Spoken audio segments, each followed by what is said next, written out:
Hello, friends. Hello, Asaf. Hello, Chris behind the Hello. scenes. Hello, Hello, hello to everyone. everyone. So, Yes. just give a technical update. We, as everyone knows, had some internet issues stemming from the Middle East the last 2 weeks. We think we are resolved. If we have any issue today, we will be down for a minute or two. We have a plan B in place, and then we will move over to just the Kabbalah info YouTube page, right, Asaf? Yes. So that Okay, that will, if we that's might plan have a B. hiccup for a minute or two, and then the broadcast will move to a different computer, And and if you're already, yeah. yeah, okay. And if you're there already, just stay there and we'll be good. So, Yes. from micro problems to macro, or micro questions to macro questions. Well, welcome to the Great Transition, where we're looking at the conversations going on in the world, the events going on in the world through the lens of the authentic wisdom of Kabbalah. This wisdom comes to us from thousands of years ago, was discovered by people first in Mesopotamia over there, and turned into, after a couple 20 generations or so, into a real method, and brought to people, anybody. It's not something that was given to one genetic people, one color of people, one size of people, but anybody looking for answers.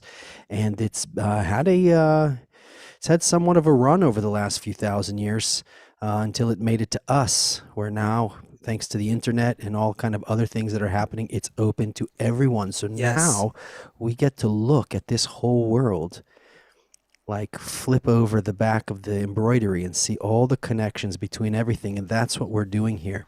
Today, we're going to explore something very interesting because it's so pragmatic. Anyway, it's science. That's what we're talking about, which is really fun for us because we're talking about something that we can't really, in the wisdom of Kabbalah, we're talking about this reality where everyone is connected to everything all of the time, and we're have in a reality that's just filled with endless fulfillment. But nevertheless, we all feel pretty much isolated, alone, scared, Mm. confused, worried, and unfulfilled. So when we get to talk about something that's like we talked about Squid Games, okay, fine. But if we get to talk about something like we get to talk about today, the Big Bang, Mm. this has measurements, very, very clear measurements that we can look at. So today we're going to talk about this Big Bang. For a long time, scientists had this theory that 14 billion years ago, all of matter was collapsed into a very, very, very small area and then exploded in all directions evenly and has continued to expand. There are other theories. There didn't just come out, but there are other theories, such as the Big Hmm. Bounce, that there was a compression and then an expansion. Yeah. So we want to look at these things. We want to see, what do we learn. What does the wisdom of Kabbalah have to say about these things? Why are Kabbalists even interested in talking about such a thing? Most importantly, what is the universe that we are looking at? Yes. Kabbalah, yeah, right. So if Kabbalists are saying that we're in some endless world of delight, like, give me a break, for real. Who feels that? Okay, Yeah. why everything is just endless light? Where? Show me. I Hmm. want to, I want to believe you, but put something down on the table. So they say Hmm. we're in a reality. There is no, we're in a reality above time and beyond space. We're one created being. Um, there we have to explain this. We have to Yes. explain what Yes. this means, Yes. and We do. We we do. want to, yeah, and we want to kind of look at both of these things because everything that's going on in this world that we're perceiving started somewhere and has been moving in a certain direction. Kabbalists are talking about this round, that's very linear. The Kabbalists are talking about this kind of round, with no borders, just this endlessly round, Mm. full, everything equal, no top, no bottom. So, what's really interesting to me, and I hope to you, is that I see in this country Yeah. uh, huge division between the left and the right. I Sure. see huge problems in families. I see big problems in health and in the media, and all kind of divisions everywhere. Um, and so what is this that we're seeing? What is reality? Why is it appearing this way? We need to be pragmatic Mm, about it. We're okay. So we're developing from some starting point. That's what the science is telling us. This Big Bang. The yeah. Kabbalists comes and say, "Oh, everything is just one." And meanwhile, in the middle here, we have Right. us living day Okay. to day, just So, so banging off of each other all the so time. so the dissonance is how can the Kabbalists describe some reality where we're all one, everything's one, there's no space, there's no time, matter is not what we think it is, it's all one thing, eternal and whole, and yet I'm fighting with my neighbor, my country is fighting with our neighboring country, our societies are in a turmoil, really, in a conflict that never ends. There's a crisis of identity, like a clash of identities these days. It's much less about um, here's another empire that's going to take over this or that territory. Today, you can be we're so conflicted that it's about ideals and values, and it's around race and color and gender and political views. We can get so polarized, everyone with their Hmm. own picture of reality, their own perception of what's right or wrong or real or not real. There's a real debate today about what it means to be a human being, male, female, black, Right. white, Very yellow. interesting. It's There's this very, yeah. the diff- Reality is not as clear as it used to be. the debates now are even about science, right? Like, is the climate is the scientists is the science in on climate change? Is climate change real? Of course, the climate is changing, but is it because of man, or we can look and see the planet was once ice, and it was once fire, and it was once covered in gas, and it was once covered in this. Is it because so the science is Hmm. people are conflicted about the science. People are conflicted about gender. Is gender from nature? Is gender a social construct? It's like even the things we kind of relied on are people are disagreeing on. We Yeah, can't really exactly. agree on anything. Before, okay, fine. So this religion was going to fight against this religion. I said God is like this, and you say God is like this, and let's fight it out and see whose God is stronger. All And right. this happened everywhere around the world. But today, even things that are like And you said even in science, and that's exactly related to the Big Bang. Like why did we say, okay, let's talk about this from a Kabbalistic perspective? Because now, for a while actually, it's now getting more attention, but science is now saying, well, actually, we're not that so sure about the Big Bang. There's actually maybe it wasn't really a Big Bang. Maybe it was a big bounce, like you said. Yeah. So everything's in question. As we evolve, we seem to have more questions about what is real, what is not, what is right, what is not, who we are, and what is the experience that we're having. Um, in the last 2 or 3 weeks, I want to say 3 weeks, I am having an affair, a WhatsApp affair with sounds interesting. You can do a with whole nother show about that. with our friend physicist Dr. Meir Shimon, and he is he's a real physicist. Is doing this for over 30 years, and he's actually working. He's making a living. The guy is making a living, getting paid to paying his bills by working on a model that explains how the universe began. What's a that's kind of a cool job when you think about it. Anyway, we've been having like a WhatsApp affair. So basically, we're sending each other messages. Texting each other in the middle of the night about the origins of the It's universe. exactly, and it's more I like can't believe you're audio. cheating on me.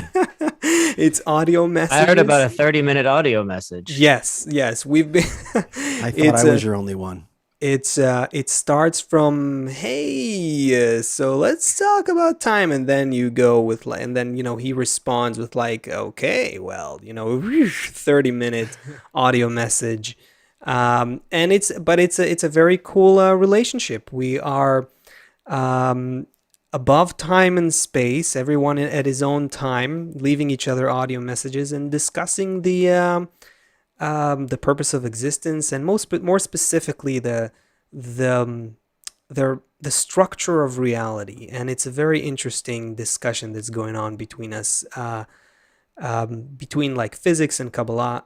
So it's really cool. So that's the kind of background I'm coming to this conversation with. Beautiful. Yeah. So, the conversation is so wide. I was in Mexico not too long ago, and I saw um, amazing artifacts in this museum in Mexico City about thousands-year-old civilizations there who were measuring astrological phenomenon, who had developments in science. We know that there was great civilizations in Egypt, right? Maybe one day we'll talk about what is the the civilization that maybe fell into the ocean, or there's all these great ancient civilizations, but it's not, it's kind of too broad. I think what we want to do Mm-hmm. here is like zoom ahead, zoom ahead, zoom ahead, zoom ahead until um, what let's start with, like Galileo, like modern physics, things that we used to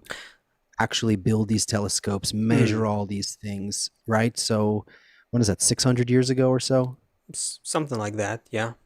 Yeah. Something like that. Okay, so something changes in humanity, and all of a sudden people start asking themselves. This is what was at the heart of people like Copernicus, Galileo, all that kind of stuff, is asking these questions. What is going on here? Who am I? Today, if Mm-hmm. scientists asked those questions, they would be called philosophers and kind of dismissed. But these were the questions. Oh, And yeah, yeah.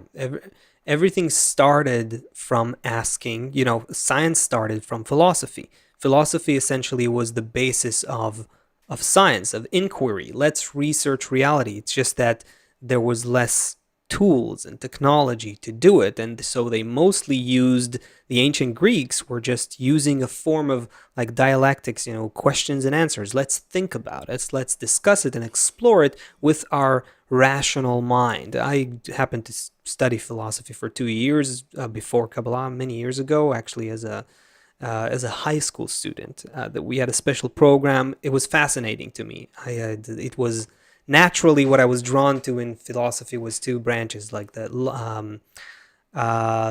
can't remember, logic, I think it was called, one branch of it, and the other was meaning of life. Anyway, um, I remember so also my first yeah. semester at university, I took philosophy and the existence of God. I Mm-hmm. remember it was 1992, and I was like, finally, I made it out of my small town.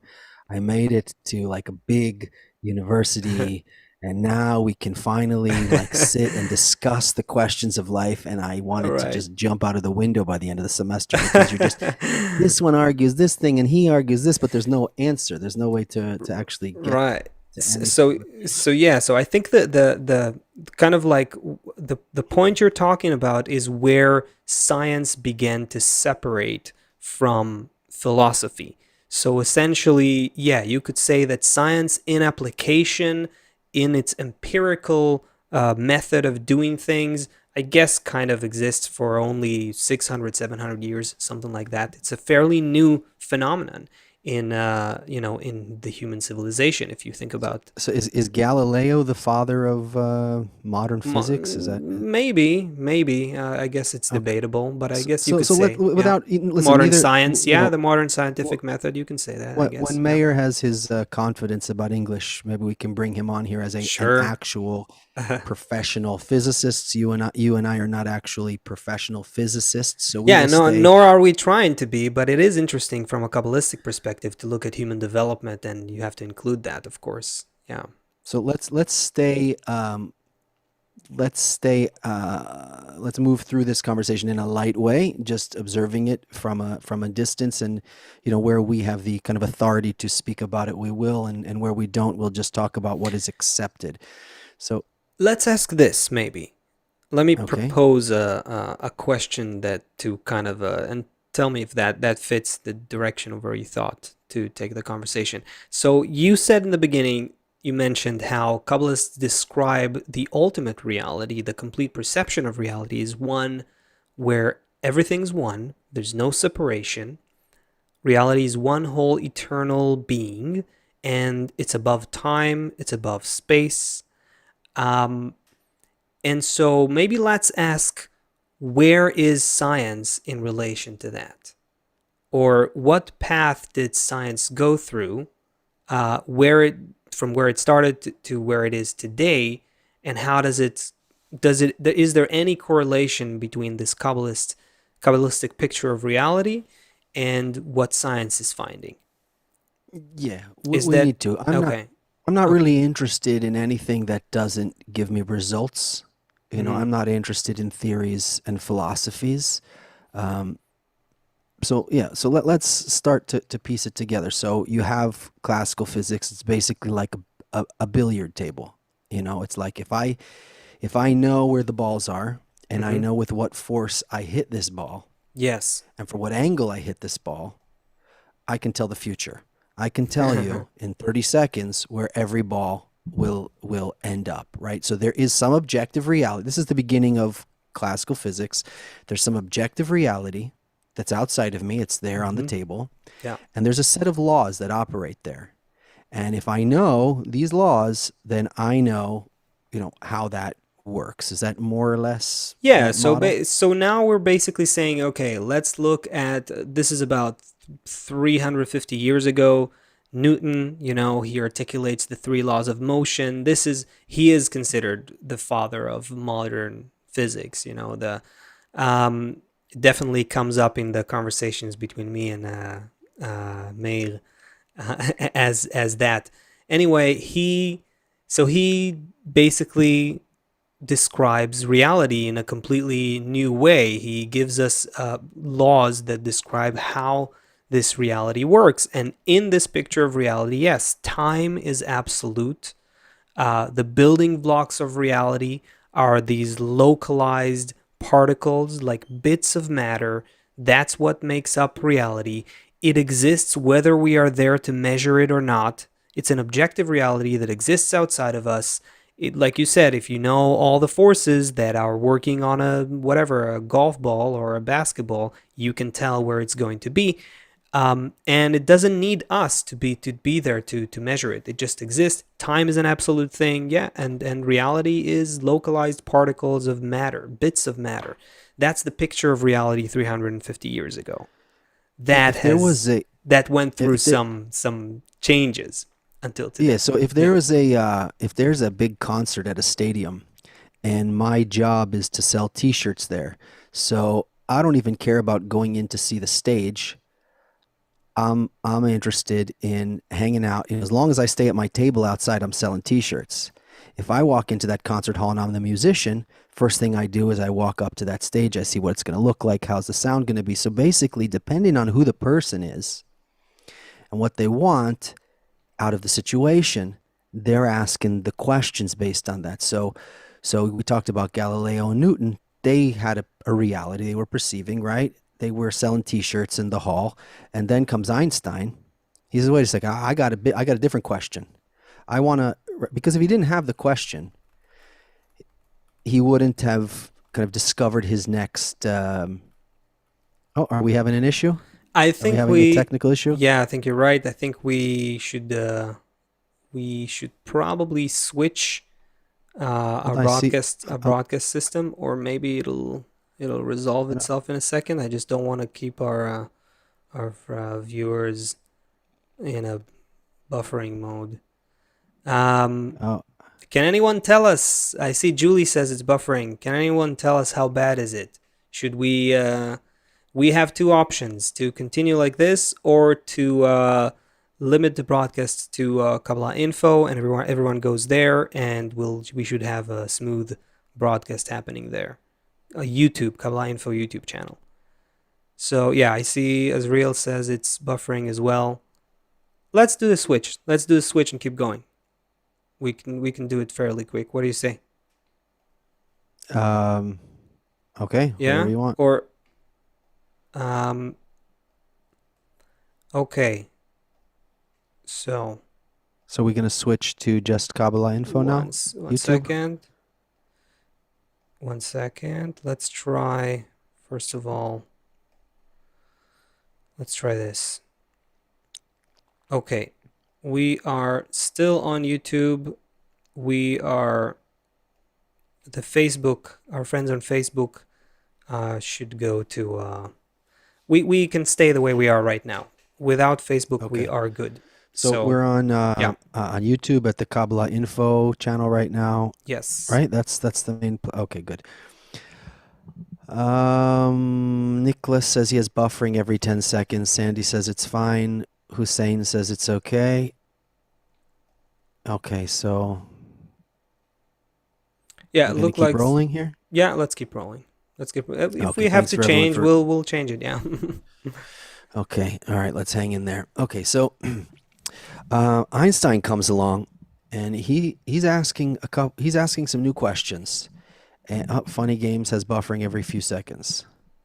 Steve in Norway says it's okay. Okay, we're gonna keep rolling us off until you, Chris. Maybe you can monitor also what's going on out there, and then we can, if we need to make a change, just let us know. So Einstein comes along, and he's got some different questions. Yeah. There was an objective reality outside of me. If I know the laws of that objective reality, I can start to understand everything that's happening. But Einstein, he comes with relativity. Right. He starts. So what does he tell us? Okay, so that's really cool. what's starting to happen. So Einstein is, well, he 120 years ago, I guess, was his main. I mean, he did a lot. I'm not pretending to be the one who covers, everything that Einstein did, but he revolutionized physics. But let's just take one thing. Let's just focus on one thing that makes it really relevant for us. So, yes, the theory of relativity, and more specifically special relativity, changes the relationship between space and time. So space and time, which used to be absolute, time was an absolute thing, and space is relative, because of course it depends on where you measure space, right? You can start measuring from each point, from a different frame of reference. So now what Einstein does is he brings space and time together. They become an interdependent concept. They become one thing, space-time. And so that also means that time, just like space, becomes relative. Now, just instead of just talking about it in high language, very simply, this means that if you are traveling away from me, and you're traveling fast enough, I will age a lot faster. And if you were to WhatsApp me every couple of seconds, I would see you just staying almost as young. And by the time a minute has passed for you, because you're traveling really fast, then I might be 70-year-old by then. So time became a relative concept. Even more than that, his equations show you that you can travel. If you have the technology to build a spaceship that can do that, you can travel for a couple months into space, travel really fast. He tells you how fast exactly you need to travel so that when you get back, you'll step out of the spaceship and see what's going on planet Earth within 1,000,000 years from now. So yes, time travel is also possible, at least into the future. Into the past, it's already more complicated. We don't have the spaceship that can do it, but the right, and there's concept of also the a math question is of there. yes, and there's also a question of what will happen to our biology when we're under these such Moving forces. that fast, yeah. But the math allows it, the physics allows it. And so time suddenly became a relative thing, which is not like what Newton said. It's no longer absolute, right? So this and many other things that Einstein did are changing what we know about reality, what we think of reality, how we perceive reality. And that, can I just go forward with? Okay, so that leads us, I think, to maybe I can see that there's still more buffering. I don't know if oh, they're saying it's fine. I can see it on my end. Can someone give us just tell us if this is good enough? I don't want us to just go um, if the broadcast is not working. Okay, I think it's probably fine. A lot of people said it's working fine. Sorry. Where were we? Time travel. Okay, we started out with classical physics, then we got, where there's an objective world outside of me. Then We we layered started on from top of that the asking what is our reality? Let's even put it like that. And what do we okay. know about our reality? And 350 years ago, we thought reality is just this objective thing that exists outside of us, built from matter, tiny bits of matter. It exists whether we are here to measure it or not. And that's what we have. Now comes Einstein and does a lot of things that revolutionize physics, but one of the big ones is space-time and the fact that time is relative. Yeah. Then we should make the jump to talk about quantum mechanics. You have to. It's the next step. Yeah, and of course, I gotta put a disclaimer here. This came up also in our conversation in our WhatsApp affair with me and a physicist, Meir Shimon. There's obviously, because of the weird nature of quantum mechanics and the interesting and freaky questions that it brings up.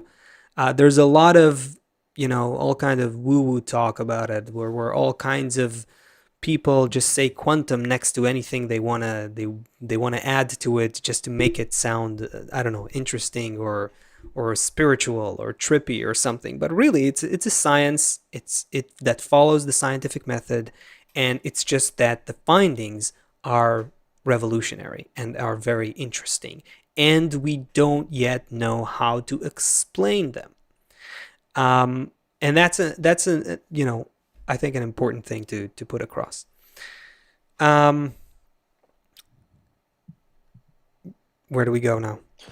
Oh, okay, so I want to continue stacking this because Einstein wouldn't have been able um, to do what he did without having the tools that he received from the previous generation of scientists. And then after Einstein, so you take these tools and you try and now, um, you can't build an internet until you have a computer. You can't build a Right. computer until you have electricity. So Yes. there's these kind of sequential processes that we are finding ourselves in. So we had classical physics. There's some objective reality. Comes Einstein and says, no, hold on a second. Time and space are connected and they're malleable. They change depending The on, okay, relative, yeah. Mm-hmm. they're relative. Mm-hmm. Okay, they're not fixed. And then now on top of that, we get to this next level. I guess what are the big questions The big questions. that yeah, what are the big questions that led to the Mm-hmm. next discoveries? And specifically, if you can figure out how to get us to the difference, I guess the main difference, we have to talk about the double slit experiment. Chris, if you can find something to show us there, because we need to talk about this is where things start to get into woo-woo land, and it starts to allow us to, the Kabbalists, what they said to us, the world was created in 7 days. There was Adam, there was Eve, there was Abraham. If you read it without all of those levels of preparation before, so that's a storybook. But if you have Yeah, if you think a day is an astronomical day, if you think Adam and Eve are walking on two human bodies, then right, yeah. what is the sin? What is the snake? What are all these things? But if you have all of these prior preparations that the scientists gave you from the previous generations, now you can really build something out of this, and you're understanding it in a totally different way.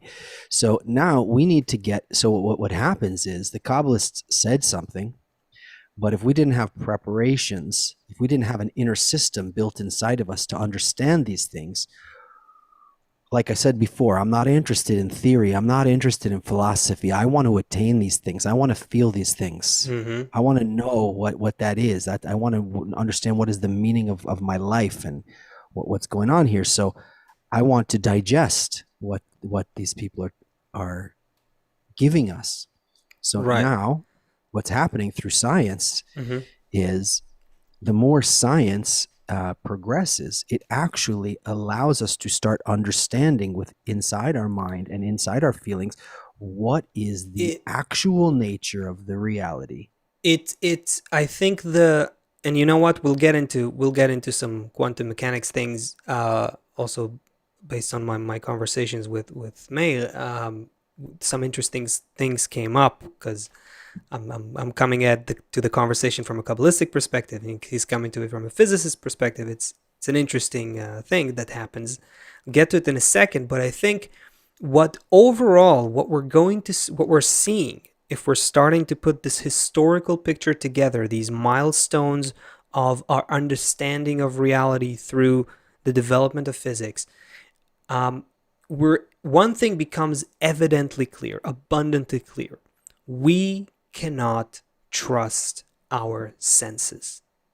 We do not really know that the reality we see is what appears to our eyes.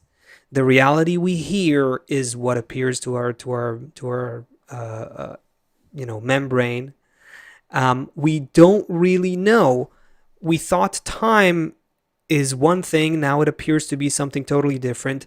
And now with discoveries from quantum mechanics, that just changes the world upside down. Okay, so let's go into so obviously probably the most famous series of experiments in quantum mechanics. Quantum mechanics is the double slit experiments. So we talked about it a lot. May and I, was a really fun conversation. Yeah, Chris, it would be good if you can find just something, maybe just a Wikipedia thing, just to show what we're talking about, because maybe not all of our viewers are familiar with this. And of course, we're not going to explain this on the level of detailed We do level of need, a but physicist, but just to understand what we they do got need, from it, the conclusions. but Yeah, we well, need to get into, just make sure you get to particle and wave, because now then we right. start to really get to the next level of perception. Right. So this is the first, I would say, like the first big thing that comes from these double slit experiments. So essentially, what's the double slit experiments? They take you take some beam that you can shoot, that shoots an electron, like or a photon. Let's start from there. And you shoot it through a screen with two slits, and then what you expect to see, if you're Right? shooting particles, is on the back of the screen. I'm just waiting for a visual from Chris that will help us here. There There we we go. go. Okay, so you're shooting. What are you shooting here? Oh, that's nice. Okay, so let's say you're shooting particles of light, as we call them, photons. Okay, so if you're shooting particles through two slits, just like in the classical world, this is what you would expect to see, right? Like two little balls, tiny little bits of matter. You're shooting them, and then on the screen in the back, you're going to see two stripes. This means that you're shooting particles, and you're shooting one after the other through one of the two slits. Ultimately, you'll see two stripes, which represent those particles hitting the back screen. Okay, so far so good. But this is not what happens on the quantum level. At the subatomic level, when you shoot light into these two slits, through these two slits to a screen in the back, you don't get two stripes. What you get, and Chris, please find the relevant visual, something we can show. What you see instead is something called an interference pattern, which basically means that I hope Chris will find something for us. Yeah, exactly. That's great. what you see, okay, we can't, now we see. Okay, so what you see on the screen there, it's not two stripes, it's many stripes. The highest intensity is at the center, and then as you go off to the sides, the intensity weakens. And that is called an interference pattern, and that's exactly what you would expect to see when a wave passes through the two slits. Therefore, it interferes with itself. It creates something called a constructive interference pattern together with a destructive one, and that gives you this pattern of stripes. In short, the interference pattern creates these stripes on the back screen. So this is the first thing that happens with the double slit experiments. Is this: they shoot photons through two slits, and they see that. Yes, and they see that, meaning that the particles are not at the quantum level. They don't actually behave like particles. They behave like a wave.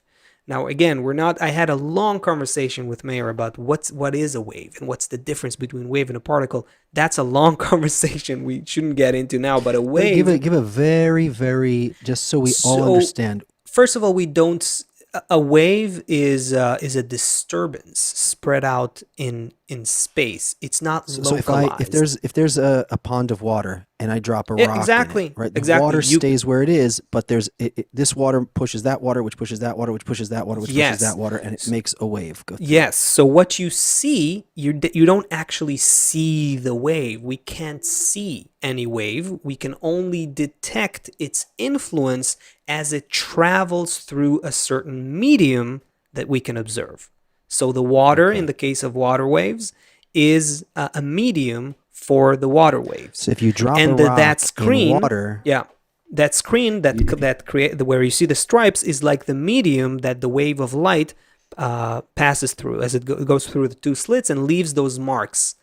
So hold on a second. Yeah. If you drop a rock, for example, it causes some resulting energy movement, and that energy movement, in the case of a pond, is passing through the medium of water, and so your visual representation of the energy moving through the water is seeing the ripples of the pond. Yes, and these so this is waves. So we have waves, in order to and they're everywhere. They're everywhere. So in order to have a wave, you need to have a medium. Otherwise, it's not detectable at all. So if there's a medium there, then you can measure the wave passing through that medium. Yeah, right? Yeah, exactly. We measure the effects of the wave on the medium that it's traveling through. Yes. Okay. So really, so let's keep going. Okay. So finding number one, let's say, and again, we're just doing this, kind of like from zooming out and just kind of seeing what physicists have found in general. This is, of course, there's you could go into years of studying this in detail and the mathematics of it and all that. But basically what they're seeing is this: on the quantum level, particles, first it was just with light. Light behaves not like a particle, but like a wave. Then later on, this is already started with De Broglie, came into the picture, and another scientist who was involved in this, and he said, okay, maybe it's not just light, maybe it's happening with all particles.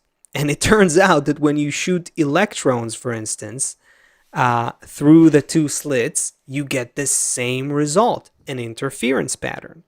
So what happens is that at the quantum level, again and again, we see that what we expect to behave as particles, they don't behave like particles. When you say quantum level, what you mean is when you subatomic very level. Small level. Yes, right. Very That's small. What it means. Mary can tell you 10 to the minus how many that means. Very, very physics, small. Very small. In the tip of a needle, you'd have a few billions, I think, of electrons. So that gives you a sense of how small that is.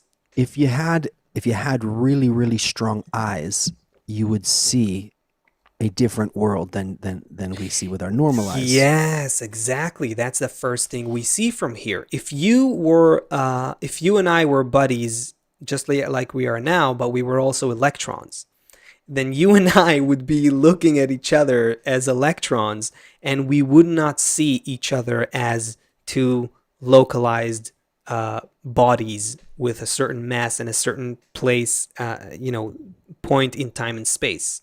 We would be smeared across across a variation of states, and in fact, ultimately, each particle is smeared through across the whole universe.